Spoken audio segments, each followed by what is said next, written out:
नेपालले अब कहिलेसम्म टी20 वर्ल्ड कप स्कट सार्वजनिक गर्ला त? अब दिन प्रतिदिन आईसीसी टी20 वर्ल्ड कप नजिकैदैछ। विभिन्न राष्ट्रहरूले आफ्नो टी20 वर्ल्ड कप स्कट सार्वजनिक गर्दैछन्। त्यसैबीच इङ्ल्यान्डले पनि आफ्नो टी20 वर्ल्ड कप स्कट सार्वजनिक गरेको छ। तपाईहरुलाई लाग्न सक्छ आज म इङ्ल्यान्डको कुरो किन गर्दैछु भनेर, तर वर्ल्ड कपको ग्रुप स्टेजमा इङ्ल्यान्ड र नेपाल एउटै ग्रुपमा रहेका छन्। त्यसैले इङ्ल्यान्डको स्कट कस्तो छ र तिनीहरूको बारेमा जान्न जरुरी हुन्छ। नेपालले इङ्ल्यान्ड विरुद्ध प्लानिङ के गर्न सक्छ त? च्यानललाई सब्स्क्राइब गर्नुस्, डिटेलमा कुरा गरौँ। इङ्ल्यान्ड अहिले आईसीसी टी20 र्याङ्किङमा नम्बर 3 मा रहेको छ।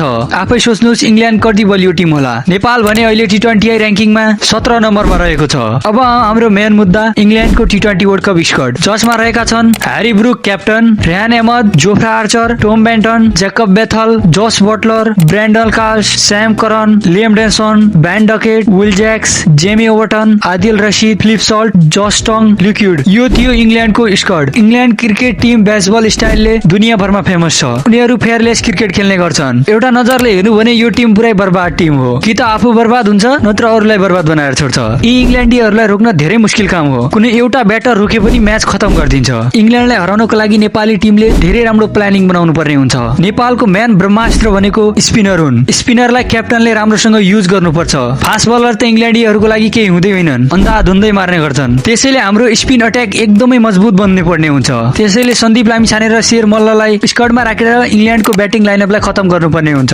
इङ्ल्यान्डको सबैभन्दा डेन्जरस ब्याटरको कुरा गर्ने हो भने त्यो हुन् फिलिप सल्ट। यो सल्ट नुनले 5 ओभर खेल्यो भने हाम्रो टिमलाई पुरै सिद्धाउँछ। यसलाई पावर प्लेमै खतम गर्नुपर्ने हुन्छ। फिलिप सल्टलाई नन्दन यादव र सोमपाल कामीको जिम्मा दिइदेऊ। यिनीहरूले जसरी पनि उसलाई आउट गर्नै पर्ने हुन्छ।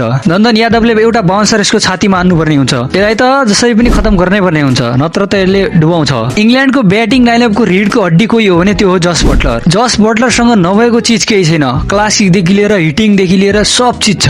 यसको पनि राम्रोसँग फिल्डिङ सेटअप गर्नुपर्ने हुन्छ। त्यसपछि भयो Harry Brook, Will Jacks, Ben Duckett, यिनीहरू सब बर्बाद हुन्। यिनीहरूलाई त शेर मल्ल र सन्दीप लामिछानेको जिम्मा लगाइदेऊ। यिनीहरूको टिममा छ जोफ्रा आर्चर। जोफ्रा आर्चरको फिल्डिङ सेटअप मामाले गरिसके अगाडि न। यो चोटिको टी20 वर्ल्ड कप हामीले जितबाट नै सुरु गर्नुपर्ने हुन्छ। अब कुरो गरौँ हाम्रो टी20 वर्ल्ड कप स्क्वाड कहिले सार्वजनिक हुन्छ भनेर। अब केही दिनमै सार्वजनिक हुन्छ, सायद यही हप्ताभित्रै न। यो हप्ता भन्दा अर्को हप्ता जाँदैन होला।